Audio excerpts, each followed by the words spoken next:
There are some developments with regard to what has happened to Udhayanidhi on the controversial row over his remarks. The court has asked the police to release Udhayanidhi after questioning today itself. This is the big story that we are tracking at the moment. Now, the DMK had approached the court after his arrest, and now the court has said that the police will have to release Udhayanidhi after questioning today itself. Now, for more on this, I'm joined by my colleague Kabir. Kabir, the DMK lawyers had, in fact, the moment when they came to know that the police officers were outside Udhayanidhi's residence, they had immediately tried to get a hearing in the court. And now it looks like the court has said that he has to be released immediately after the questioning for which he was taken to Thanjavur. Varghese, the first, aspect to look in all of this is that the budget session is going to commence very soon in the Tamil Nadu State Assembly, and the leader of opposition, Udhayanidhi Stalin, even though he's getting a lot of flack from the AIA, DMK, leaders, Edapadi K. Palaniswamy, he's even come out and, suggested that he could have acted in the right way. He could have essentially, taken part in the debating and the budgeting of the state, but Udhayanidhi needs a muzzle, quote unquote, is what Edapadi K. Palaniswamy said. But inside the courtroom, the latest details that we're tracking right now is that he has been ordered to, go back. The cops have been asked to release him, but this will only happen after the questioning. What's more is that, the court says that the petition is filed for pre-arrest bail, and after arrest, it would not be maintainable. However, with these statements that have been added, the court has also suggested that considering the materials, the court can in fact grant bail, but whilst it grants bail to Udhayanidhi, it has also directed Udhayanidhi Stalin Jr. to cooperate with the investigations as and when required. We've seen visuals like you and I have been following ever since the day began, with the TVK flags that were being stomped upon, the posters that were being torn, the TVK cadres versus the DMK cadres. All of that is, it's essentially the top and the biggest story of the day that's emanating from Tamil Nadu after that, entire fiasco that played out with the Kaveri water basin protest that was taking place and in Thanjavur. As part of that speech, many of them saying that Udhayanidhi Stalin did not reprimand his own cadre when they, uttered the words Trisha, Trisha. In fact, there was a smirk that came out. Many are also saying that there is being, this is a case of mountains being made out of molehill.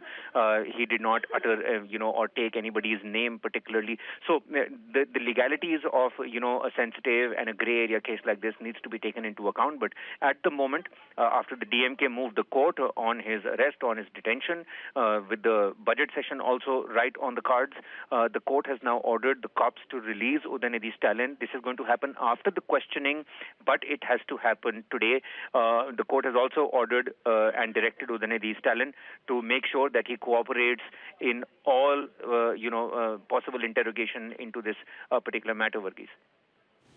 Also, Kabir, one particular aspect of this is that this has been played out on the streets of Tamil Nadu for quite some time. We have seen both the DMK cadres on the streets, we've seen the TVK cadres on the street, and now it looks like the rest of it, as we see, is going to be played out in the court after today's protest. Absolutely right. You see, I mean, at the Nilankarai residence where the cops, picked him up today, then 2:15 was that, court hearing that took place.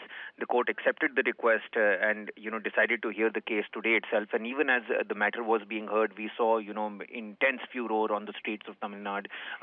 It seems like, the entire argument about the Kaveri water sharing has dissipated, and Trisha is now, the mainstay row that is, making headlines of all blog posts and, national channels vis-a-vis and with regards to any news that's coming out of Tamil Nadu. The, AG was, put on record inside the Madras High Court saying that the state only wants to protect the interests of women, of course, towing the TVK line. But the court has also taken submission on record, and whilst it was dictating its own order, it has asked the police to now release Udhayanidhi Stalin after the questioning today itself. Needless to say that this is not going to die down anytime soon. The legal battle is going to be a long, drawn process. But for the time being, and the fact that, the Tamil Nadu Assembly has to function smoothly, the proceedings of the House need to be taken into account as well. And the budget session is on the cards, and Udhayanidhi Stalin has his own role to play when it comes to being the leader of opposition over there. So the court said that the petition was filed for a pre-arrest bail, and after the arrest, it would not be maintainable. So that's a completely different ballgame altogether. But it has also added that considering all the materials, the court can in fact give a bail in this particular circumstance, which has happened, directing Udhayanidhi to cooperate in this particular matter. What happens next is going to be very interesting to see, but the court has asked the police to release Udhayanidhi after questioning, but it has to happen today itself. Right. Thank you, Kabir, for in fact giving us details on what the situation is from the court, as we see TVK as well as the DMK have carried out with massive protests in Thanjavur as well. There were clashes between both the cadres where the effigy of the chief minister was in fact burned by the DMK cadres in Thanjavur, and the police had to in fact stop from the cadres from clashing with each other. Meanwhile, the big story that we are tracking now, the court has ordered the release of Udhayanidhi. After questioning, the court has said that Udhayanidhi will have to be released today itself.